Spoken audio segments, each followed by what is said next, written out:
नमस्कार, मैं हूं दिबांजलि मोइत्रा। शाहीन बाग का आंदोलन आपको याद ही होगा। यह देश और कई कोनों में केंद्र सरकार के कानून सीएए का विरोध हुआ। इसके कई मामले कोर्ट में विचाराधीन और इस विवादित कानून को लेकर कई मत हैं। इसी बीच केंद्र सरकार ने एक गैजेट नोटिफिकेशन जारी किया।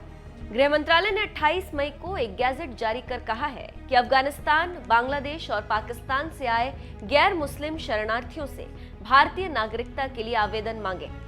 इस गैजेट में गुजरात, राजस्थान, छत्तीसगढ़, हरियाणा और पंजाब के 13 जिलों में रह रहे हिंदू, सिख, जैन और बौद्धों जैसे गैर मुस्लिमों से नागरिकता के लिए आवेदन मांगे गए। सूत्रों की माने तो अभी नए सीएए के कानून के तहत नियम तैयार नहीं। मोदी सरकार ने अफगानिस्तान, बांग्लादेश और पाकिस्तान के हिंदू, सिख, बौद्ध, जैन, पारसी और ईसाई समुदाय के लोगों को भारत की नागरिकता देने का प्रावधान किया था, लेकिन इसके नियम अभी तक तैयार नहीं। इसीलिए नागरिकता के लिए पहले से चले आ रहे नियमों के तहत ये नोटिफिकेशन जारी किया गया।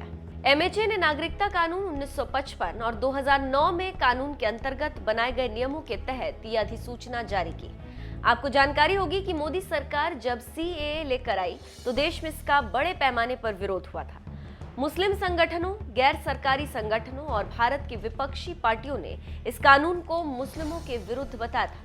इस कानून के विरोध में देशव्यापी प्रदर्शन हुए थे। इसी कानून के विरोध में दिल्ली के शाहीन बाग में लंबे गृह मंत्रालय की तरफ से जारी नोटिफिकेशन के मुताबिक भारतीय नागरिकता के लिए आवेदन करने के लिहाज से वो लोग योग्य होंगे जो गुजरात के मोरबी, राजकोट, पाटन और वडोदरा में रह रहे हैं। उसके अलावा जो शरणार्थी छत्तीसगढ़ में दुर्ग और बलौदा बाजार में रह रहे हैं, राजस्थान में जालौर, उदयपुर, पाली, बाड़मेर और सिरोही में रह रहे हैं, साथ ही साथ हरियाणा के फरीदाबाद और पंजाब के जालंधर में रह रहे ऐसे लोग आवेदन कर सकते हैं। एमएचए के नोटिफिकेशन में यह भी कहा गया है कि नागरिकता कानून 1955 की धारा 16 के तहत मिली शक्तियों का इस्तेमाल करते हुए केंद्र सरकार ने कानून की धारा 5 के तहत ये कदम उठाया। इसके अंतर्गत उपरोक्त राज्यों और जिलों में रह रहे अफगानिस्तान, बांग्लादेश और पाकिस्तान के हिंदू, सिख, बौद्ध, जैन, पारसी और ईसाई अल्पसंख्यक समुदाय के लोगों को भारतीय नागरिक के तौर पर पंजीकृत करने के लिए आवेदन मांगेगा।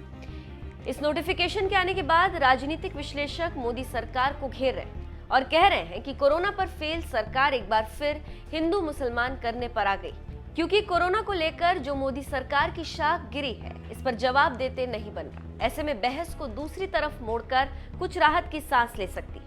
इससे पहले ट्विटर, फेसबुक और सोशल साइट पर केंद्र सरकार की भौहें तनी हुई। सरकार अपनी आलोचना सुनना नहीं चाहती, इसलिए उस पर नकेल कस रही। और अब ये नागरिकता का नोटिफिकेशन, देखना होगा कि आगे सरकार और क्या करती है जिससे सरकार की आलोचना कम हो और लोग दूसरी बातों में उलझ जाएं।